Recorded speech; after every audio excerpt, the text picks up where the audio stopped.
I'm on a crusade right now for purpose. And I feel like this is the biggest thing that our generation is missing, is that everyone was created to do something. What Isaac was created to solve, the problem you were created to solve, I can't solve it. I can't take it away from you. It was you were supposed to solve it, right? So nobody can compete with you when you step into your purpose. It's your place. And when it's your place, the resources are released for you to do what you were created to do. And there's one thing I've realized is when you try to make your own way, you will pay your own way, because God only funds his plans. So when you submit yourself to his purpose, he provides for it. And as a result, you don't need to look for somebody to raise you up, because somebody has validated you, who put you here in the first place. So I think that's the main thing I want everyone to find, is their purpose, their passion. Step into it, step in your place, and stay in your place. Have patience, and God will raise you up.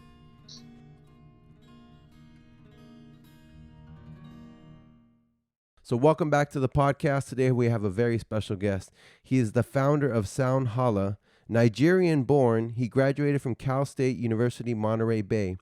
After producing music for over 20 years with 5 albums under the stage name Delos Adira, he founded his role in music entrepreneurship with Sound Halla. He is also the founder of Help Lead Nigeria, a movement that is creating a better Nigeria. Help Lead Nigeria just recently reached a first stage goal of serving 1,000 meals in the fight against child hunger. He is also the author of 3 books selling worldwide. He is on a mission of helping and impacting the lives of people wherever he is, which is evident in his NGO and his company Sound Halla. Please welcome to the podcast, David Igbokwe. Thank you very much. Thank you very much, Isaac. Appreciate it. Hopefully I didn't kill those names too bad. Igbokwe. It's pretty hard to pronounce. Yeah, Igbokwe. Okay, there you go. I apologize. Right? Hey, man. Well, welcome to the show. I know we've been having some difficulties trying to get together, and you're all the way out there in Nigeria, correct? It's great to be here. It's great to be here, man. Okay. Well, we always like to start our podcast with getting to know the guest, because I feel that if our listeners, our viewers, they get to know you, they can connect with you better. So obviously you were born and raised in Nigeria? Yeah, born and raised in Nigeria till I was 17. And then I moved to the UK and then to the US. Oh, wow. So how long did you spend in the UK?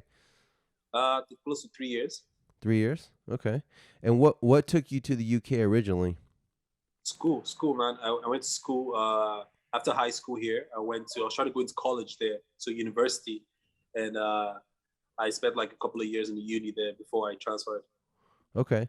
So just real quick, talk a little bit about growing up in Nigeria, because I know there might be a lot of misconceptions about Africa and Nigeria, so educate the world out there about, the beautiful country of Nigeria on the continent of Africa. I know because a lot of people think Africa is a country and it's not, it's a continent, right?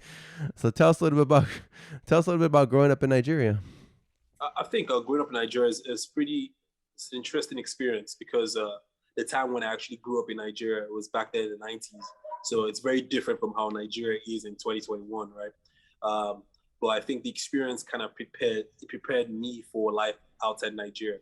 The thing you know about Nigerians a lot is that we're hustlers. Like wherever you see, whatever country in the world you find Nigerians, they're actually successful because they're just crazy hard workers.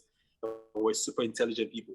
So that's one thing I realized. They prepare you. The hard work, the way our school system is structured here, it's very different. So even when I schooled in the US, it was just like easy. I was taking 26 units and people were like, "You're crazy." I was like, "Nah, this is nothing," right? They're like, my dean made me sign an undertaking. She's like, "David, if you fail one class, you're never going to take past 12 units again." And I aced all the classes. Wow. And it was my freshman year.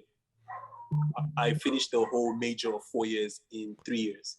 So it was crazy with a minor too. So it's something like we're trained here to be tough, so that when you get into the world, you can excel above your peers. That's one thing I realized. And Nigeria is a very funny country, right? Because we speak 500 languages. We have 500 languages in Nigeria. Yeah, people don't know that, over 500. But there are 4 major languages. And so it's a very ethnically diverse country. I live in Lagos, Nigeria. It used to be the former capital of Nigeria, but now it's the commercial capital. It's like New York, crazy busy. Everyone's like, up and about. It's very tight. So it's an amazing experience. If you ever have time, you should come to Nigeria for like for a week. Because right now $1 is about 500 naira. So you pay like $20 for like a 4-star hotel. So Wow. yeah, it's pretty interesting. Yeah. So you said a couple really important things. Mental toughness, right? I just spent the last 10 years, decade in a leadership organization, and they preached mental toughness.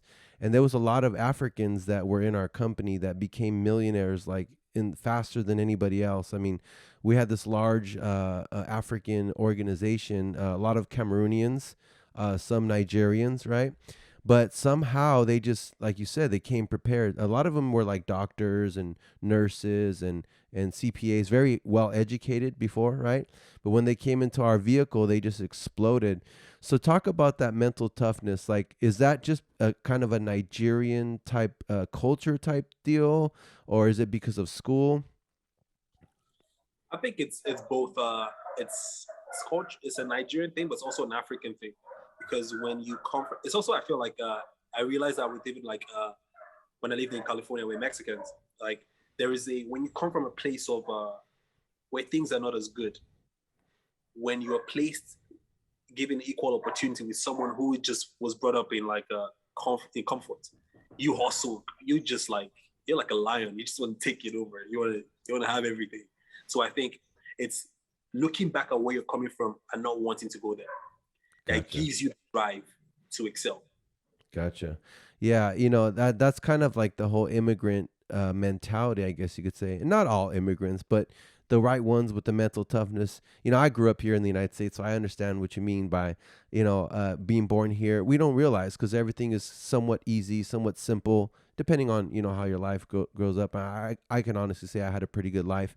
But then you have somebody that comes from, like you said, maybe a third world country or where it's not as easy or as handed to you as it is in America, and I appreciate that, right?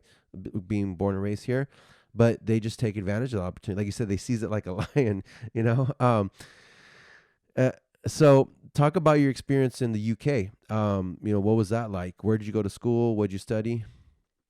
Okay. I went to the University of Exeter in Exeter. It's about southwest of England. So it's very close to Bristol and Plymouth. A pretty low key place like Monterey, pretty low key. The university was the main attraction, so it's pretty low key. It's pretty nice place to be at. I studied computer information technology and business together. So it was IT and business. So I was really trying to be in my IT space. So it was pretty cool. I think the experience there was because I've been going to UK when I was like it's very close to Nigeria. It's like 6 hours.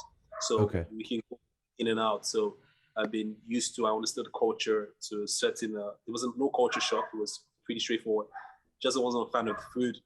But yeah, I wasn't a fan of the food at all. I feel But you it's a on that lot of, one. huh? I said I feel you on that one. Yeah. Yeah, but there's a lot of Africans there, huge African community. Very, very big. So is it all over the UK or is it in certain spots of the UK? All over the UK. There's a particular society called the African Caribbean Society. Mm. It's super big in all universities in the UK. They're huge parties every month or so. Just trying to bring the African, even the Africans that grew up in the UK, with the Africans coming into the UK together, right? It's really big, huge African population. Sometimes there's a particular place in the UK, Nottingham.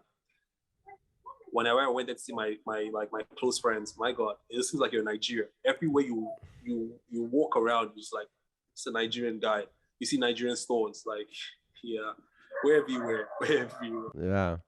That's awesome. That's amazing. So, you do have kind of a British accent. Did you speak the British English? Did they speak that in Nigeria, or did you Yeah, pick that up? actually, Nigeria was colonized by the British, so Okay. we learned English, but the accent is just because, man, for the last what 17 to I'm 20, I turned 28 in November, so that's about what I'm like 14 years old.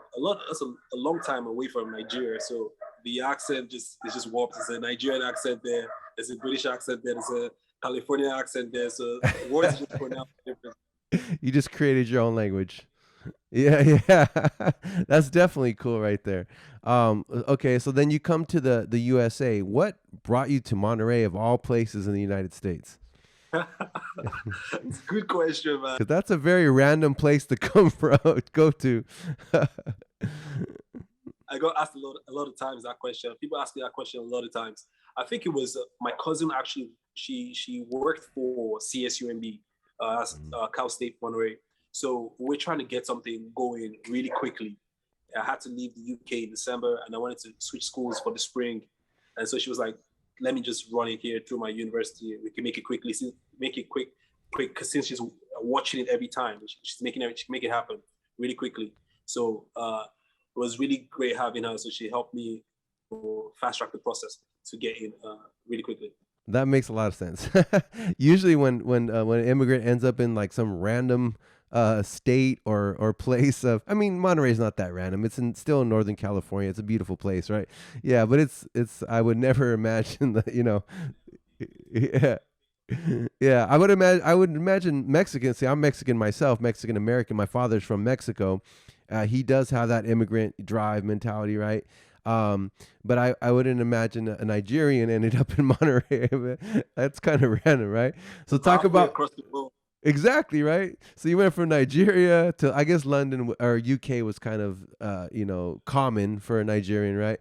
But to come from the UK all the way to Monterey, and then you're probably surrounded by Mexicans out there, and then there's a lot of farms and stuff. So that's funny, right? That was the first time I saw a Hispanic or Latino person, Mexican person, like in flesh. I remember my first experience. Like it was in class because I came late, so I just got into class, and I just see different races, and I'm like, huh? Like that girl's not white, right? Yeah. And obviously, Latina girls look really curvy and stuff.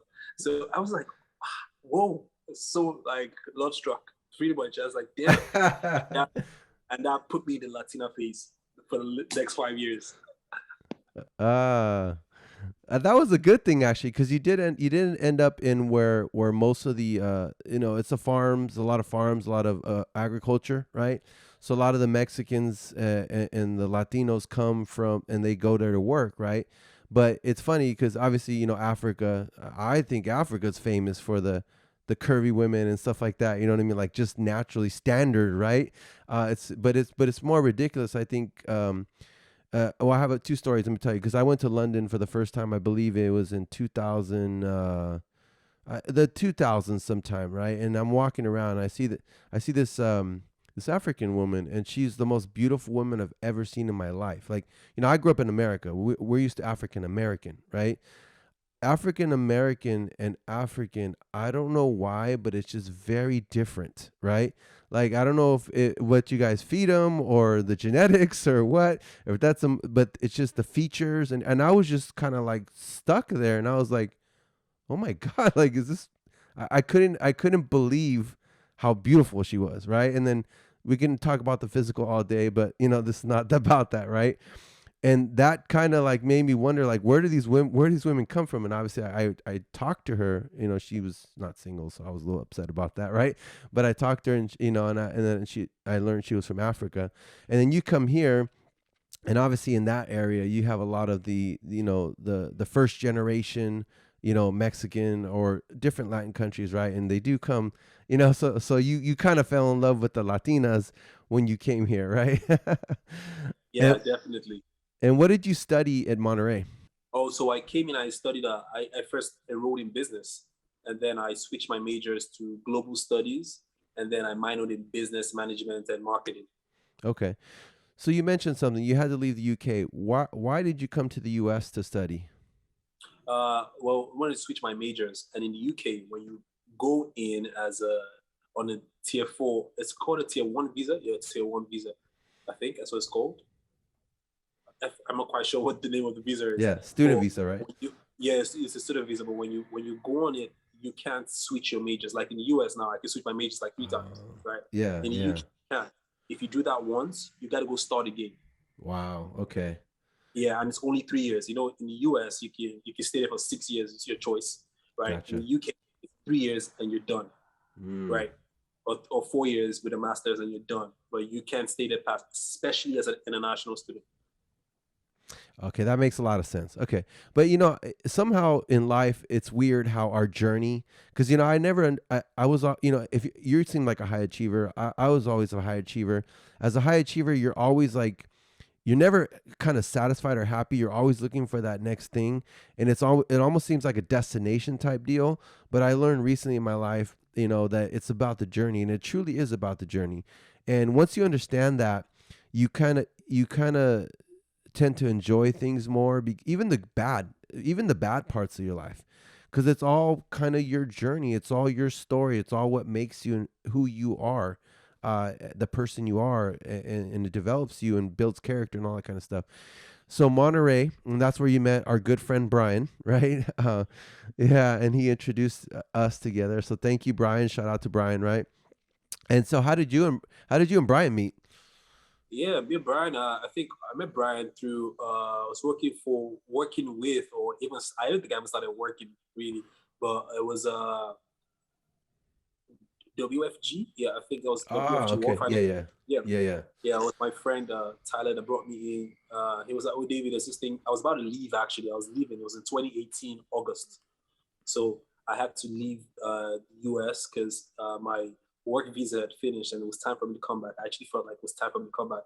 So I talked to, I went there, I spoke to one of the guys in charge, and then he introduced me, and then I met Brian. Brian just had so much fire. I love that guy. He's so much fire. Like I was just like, this is like we connected on that part where he has this crazy drive to make things happen. And that's how I met him. We used to go to church in San Jose. I took them to our church in San Jose, Encounter, SCC Encounter. It's pretty cool. Yeah. But he's an amazing guy. Brian is a stud. He was on our podcast, and his story is amazing. I mean, that kid was working at 12 years old in the fields. You know what I mean? So definitely, you guys have similar tough background, made you tough, and are trying to do something big in life, which is amazing, right? So let's talk about your music, because it says here you've been doing music for 20 years, and you said you just turned 28. You said so you've been doing it since you were 8 years old. So talk about that. What got you into music? What kind of music did you start doing? Talk about your career a little bit. So I remember the first time I ever made music. It was in I was 8 years old in we call it primary school, but you guys have something else. I think it's grade school or something, or preschool. Elementary, I think it is. Yeah, it's elementary. Yeah, it's right before high school. Oh, I don't know how America breaks it down in a weird. Yeah, no, we go like elementary to like fifth grade, and then you go to like middle school, and then you go to high school. Yeah. We only have one. High school's like 6 years, right? So, but at 7 years old, my teacher actually asked me to perform. We're performing what's his name? Clem Franklin's song. One of his songs, like he was like, he gave me the vocals. He was like, sing it. Like, I think you can sing it. And he gave me that. I performed that.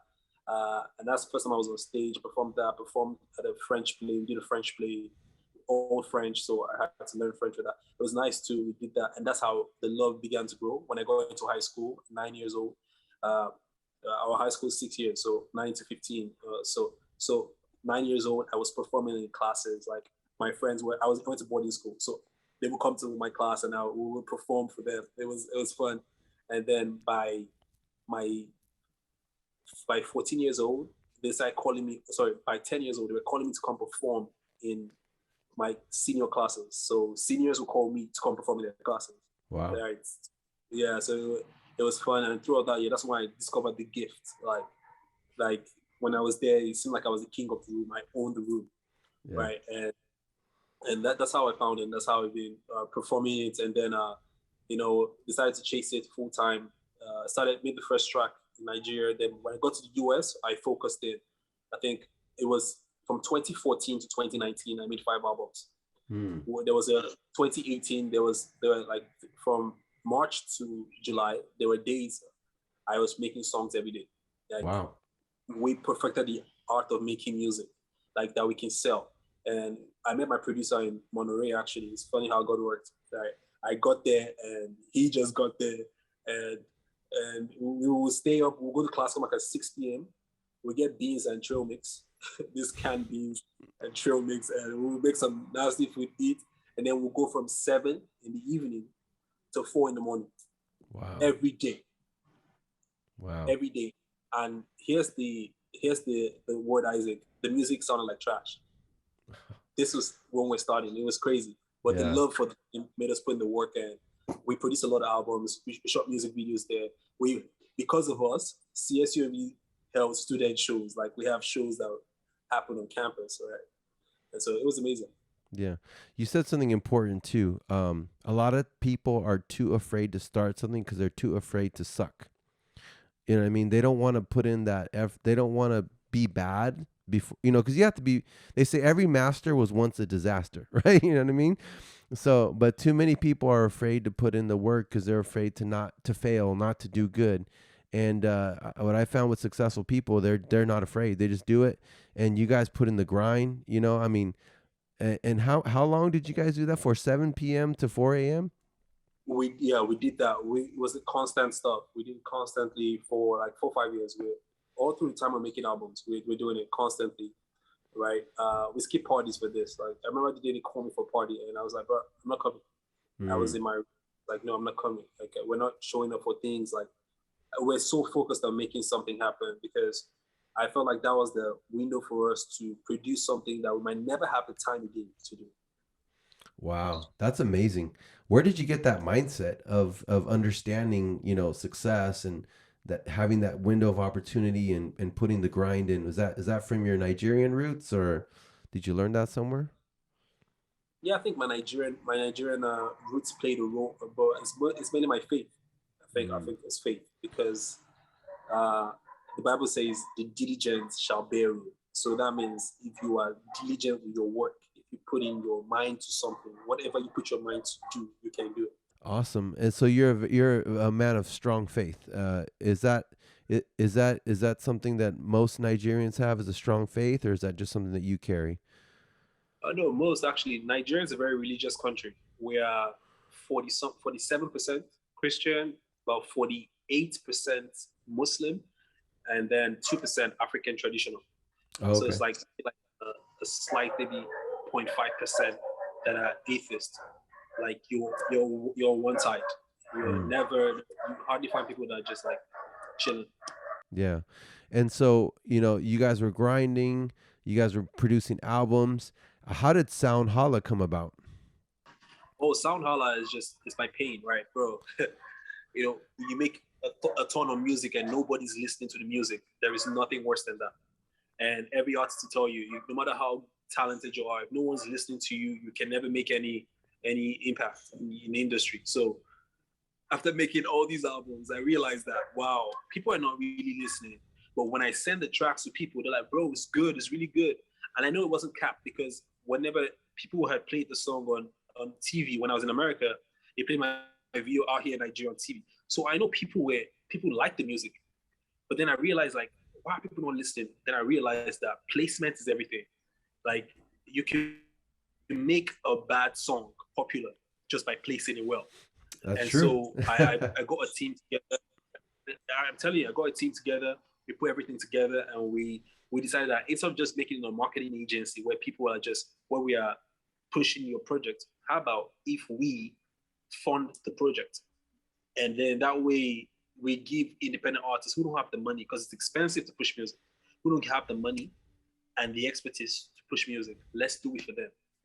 And it just, it caught fire. We were able to raise the first, like a small seed, pre-seed funding to push the first 2 projects. We have over 500,000 streams already, climbing up to almost 1 million right now. We're climbing up we're almost there. We're about to raise our real pre-seed funding right now to expand in the next year to push over 100 projects.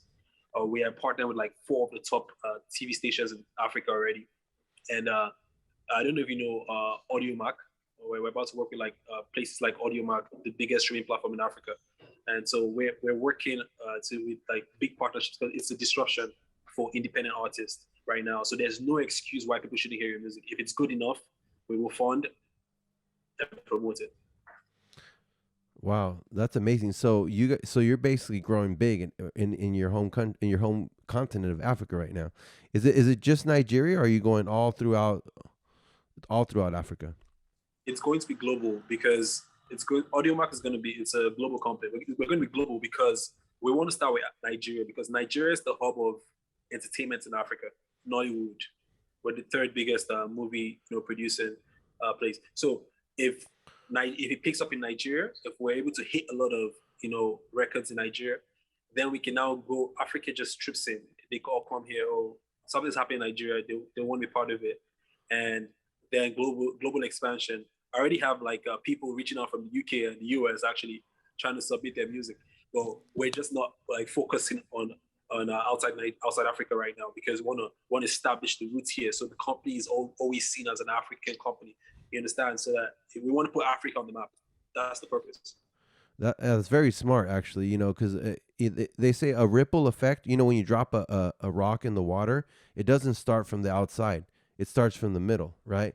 Then it ripples out. So you're creating the ripple effect in Nigeria, obviously to brand it as a Nigerian company, but then it's going to expand worldwide. That's exciting, actually. And hey, I know all about, because I just started this podcast maybe not even a year ago. It's coming up to a year, right?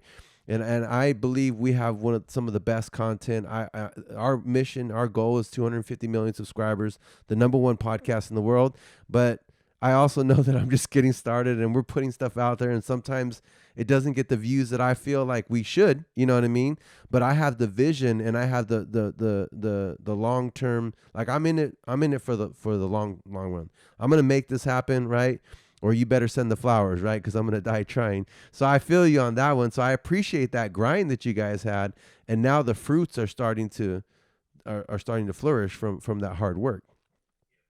So I dig what you're saying too, man, because I saw some of your content. Like it's great. It's great content. I feel like it's like the seed in the soil. When everybody's seeing it, they're like, "Oh, where's Isaac been all this while? Where's Bliss been all this while? It's been there. You just didn't know, right?" So, right, might be your holding pattern right now, but it's definitely gonna blow up. That's Yeah. And our mission is more than just, it's not about me. Like I don't even care about me. I don't even care about, I want to inspire people to find their purpose, because I appreciate people like yourself who have found their purpose, who've always kind of pursued what they love. And there's too many people that are not. There's too many people that are just kind of autopilot, or doing what their parents told them, or what their friends told them, or what society feels they should be doing, right? I just want to try to help more people realize what God put them on this earth to do, right? Which is your purpose. And I feel that you are doing that, right? So let's talk about, help lead Nigeria. That's another thing you're doing, helping your country out there. so helping Nigeria is it's pretty amazing. I think I got back to Nigeria, and then we was driving down the street, and I saw kids begging for food, and it just broke my heart. It just hit me so hard. Like every time I drove down that place, it bothered me so much. And I did this in California. I used to work in a hotel, and even though they won't like to hear this, but because of the place where I worked, I could see excess food, and I would take it down to the homeless and give some of the homeless on my way back. And even sometimes I'm actually giving my last cash and last food to like kids on the streets, right? I feel like that was just by I had the heart for it, and so I just decided, okay, let's go out and start serving the kids. And I started doing it myself. I'll go out every Saturday. I got the shirt by myself, out every Saturday, going, and then by December, I just had this nudge to just text a bunch of people like, hey, does anyone want to go put in a group chat? Hey, anyone will go serve food to kids on the street down here, yada yada. And a couple people came out, and we did the first 100. And then somebody hit me up on LinkedIn, and they were like, "Oh, we want to do the same thing you did." And then we organized something again. We did like 100 and something kids. We fed them again, and then like, oh, and then people started to see what we're doing. And then I was like, in December, we're gonna serve 1,000. We're gonna serve 1,000 children. We're gonna serve 1,000 meals. And by June this year, we accomplished that mission. We knocked down the 1,000, and now we're going to go back into a more steady and sustainable way of going out maybe once every month. We're going out to reach them, because we have other agendas we're doing helping Nigeria. It's a 6-point agenda to help lead Nigeria. So our goal is not to change Nigeria by ourselves, is to inspire people to become leaders, raise leaders through service. Because if there are 170 million Nigerians, if 20% of the population are doing what David is doing, Nigeria will change. So it's not about David, it's really about somebody becoming another David, that kind of thing. And so Help Lead Nigeria is just a platform for leaders. Anyone, whatever skill you have, let's go and impact Nigeria together. So it's not one person, it's a group of people. It's a movement. Wow, that's amazing. And it's funny you mentioned something about, because in this country, I don't understand it either. We waste so much food. Like restaurants, grocery stores, they throw away tons of, I mean, it's not like the freshest, but it's still edible. You know what I mean? And if they would just give that away to like maybe the homeless or to the poor or stuff like that, I mean, it could solve so many problems. But there's just so much politics, and stores are afraid to maybe get sued if somebody gets sick or something like that. Yeah. So it's crazy. I mean, but it just takes leadership, like you said. The right leadership in this country, or just in certain areas, can make a big change and a big impact. And so that's why I truly feel what you're doing, with Help Lead Nigeria, is going to make an impact, because you're creating leaders. I mean, that's kind of what WFG was about. I mean, you were in WFG for a little. Were you in WFG for a little while, or you just kind of got to know it? I was there for like 1 month. 1 month. Okay, so you kind of got a little taste of what WFG was about, and it's about building leaders, because that's the only way you can create something that's long lasting, because leaders produce more leaders, right?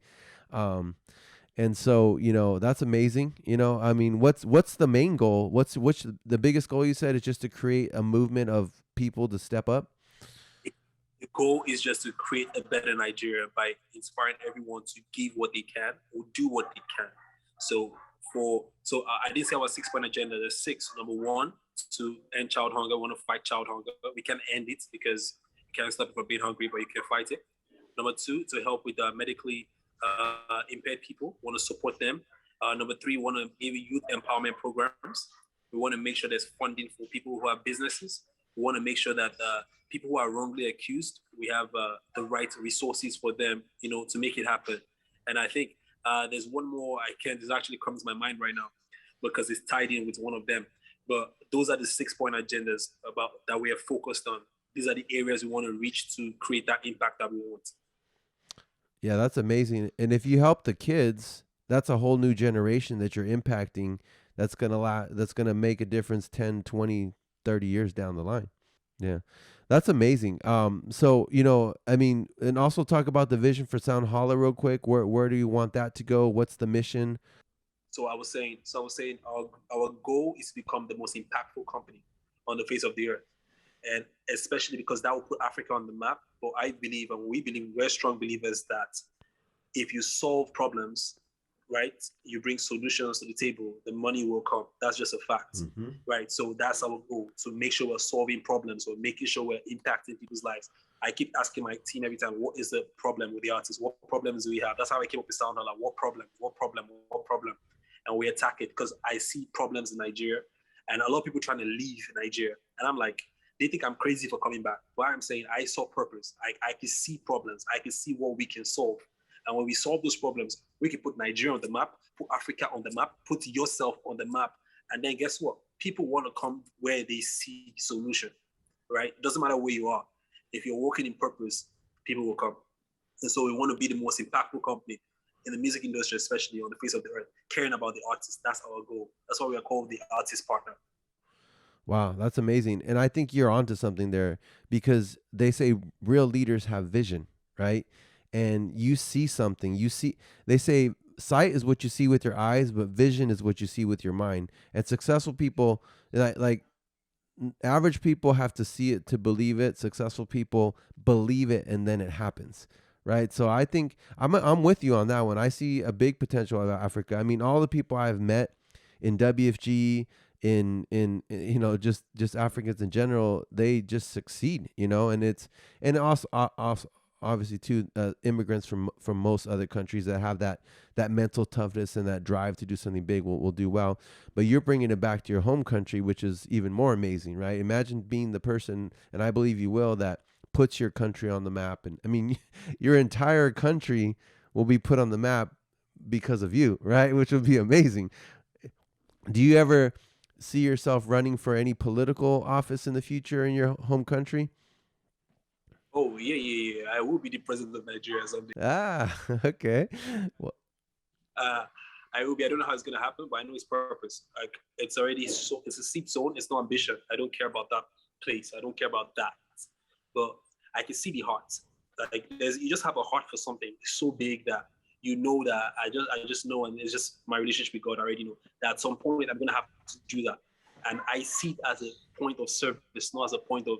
For like here in Africa, leaders are seen as gods, when in reality they're supposed to be servants, and that's one thing I learned in the US a lot. Like people in political office are seen as who are serving the country, so you can hold them accountable.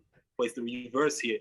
People there are seen as they're bowed down to, like, oh yeah, you're the king. It's not a kingdom, man. It's a democracy. So I know at some point I'm gonna have to serve, and I'm ready for it. that's exciting. I can't wait. I could just say I had the future president of Nigeria on the podcast. And you mentioned servant leadership.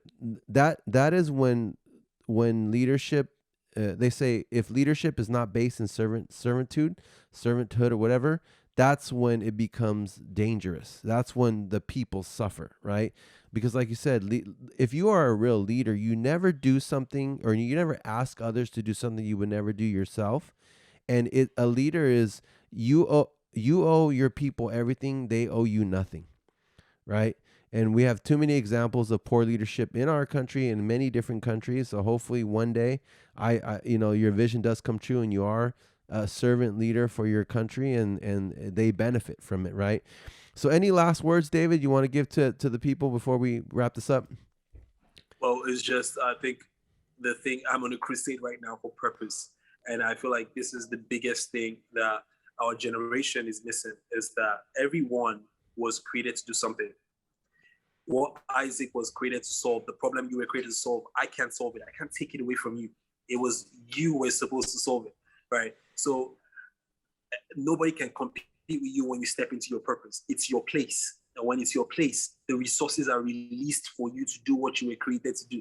And there's one thing I've realized is when you try to make your own way, you will pay your own way, because God only funds his plans.